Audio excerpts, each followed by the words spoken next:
ఓవరాల్గా ఫైనల్గా అవుట్పుట్ ఇట్లా ఉండొచ్చు అన్నటువంటిది.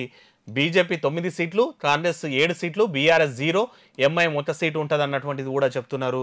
ఇక కాంగ్రెస్ పార్టీ 5 నుంచి 8 స్థానాలు, బీజేపీ 8 నుంచి 11 స్థానాలు, బీఆర్ఎస్ 0, ఎంఐఎం 1 ఇట్లా ఉంటుంది అన్నటువంటిది కూడా పోల్స్ ట్రాకర్ అనే సంస్థ చెప్తున్నటువంటి మాట.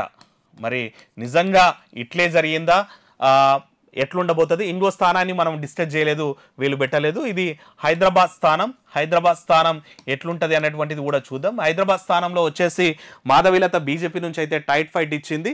ఇక ఎంఐఎం అయితే ఇక్కడ ఎంఐఎంకి కలిసి వచ్చే అంశాలు ఏంటంటే భారీగా అత్యధిక ఓట్లు బీజేపీ మన ఎంఐఎం ఓట్లు ఉంటుంది కాబట్టి అది మాత్రమే కలిసి వచ్చే అంశం అని చెప్పాలి. కాకపోతే ఈసారి భారీగా బీజేపీ ఓట్లు అయితే చీల్స్తుంది, బీజేపీ అయితే భారీ ఓట్లను చీల్స్తుంది అనేటువంటి నేపథ్యం ఉంది.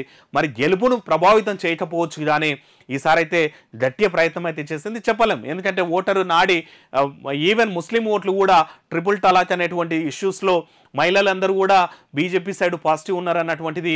ఇంకా అర్బన్ ఓటింగ్లో కొద్దిమంది యూత్ కూడా మరి బీజేపీకి అట్రాక్ట్ అయిందన్నటువంటి మాట వినిపిస్తుంది. అట్లాంటి పరిస్థితుల్లో బీజేపీకి గ్రౌండ్స్లలో పాజిటివ్ కలిసి వస్తే బీజేపీ గెలుస్తుంది. కాకపోతే ఎంఐఎం అనేటువంటిది ఈ సర్వే కాదు, అన్ని ఎగ్జిట్ పోల్స్ కూడా హైదరాబాద్ను ఎంఐఎంకే కట్టబెట్టినాయి. ఆ నేపథ్యంలో దాని గురించి పెద్ద డిస్కస్ చేయలేదు. కానీ ఎంఐఎం ఆల్మోస్ట్ హైదరాబాద్ గడ్డ మీద ఎంఐఎం జెండా ఏరేసేటువంటి అవకాశం ఉందన్నటువంటిది కూడా అన్ని ఎగ్జిట్ పోల్స్ సర్వే సంస్థలు చెప్తున్నాయి. కానీ మాధవీలత వండర్స్ చేసి మరి గెలిస్తే మాత్రం అదైతే చరిత్రనే చెప్పాలా.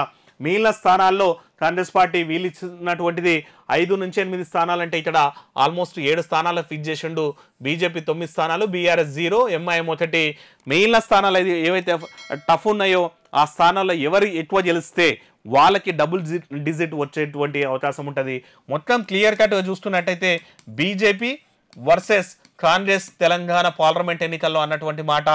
బీఆర్ఎస్ అయితే నామమాత్రపు పోటీయే, ఈవెన్ 0కు పరిమితం చేసినటువంటి నేపథ్యం ఈ సర్వే సంస్థది. మరి మెదక్లనన్నా దాని ప్రభావం చూపిస్తుందా? వాళ్ళు ఈవెన్ సికింద్రాబాద్ మీద కూడా ఆశలు పెట్టుకున్నారు. మరి 2 స్థానాల్లో ఎట్లాంటి ప్రభావం చూపవచ్చు? కాంగ్రెస్ పార్టీ ఎన్ని సీట్లు గెలుస్తుంది? అధికారంలో ఉన్నట్టు ఇక్కడ అధికారంలో ఉంది కాబట్టి ఎన్ని గెలుస్తుంది? ఈవెన్ సౌత్ మీద కూడా ఈసారి బీజేపీ కన్నేసింది కాబట్టి తెలంగాణలో ఎన్ని సీట్లు గెలుస్తుంది? ఇవన్నీ తెలుసుకోవాలంటే మాత్రం మనం జూన్ 4 వరకు వెయిట్ చేయాల్సిందే. That's all for today. నేను Madhava Reddy. Please subscribe Zindagi media. Thank you.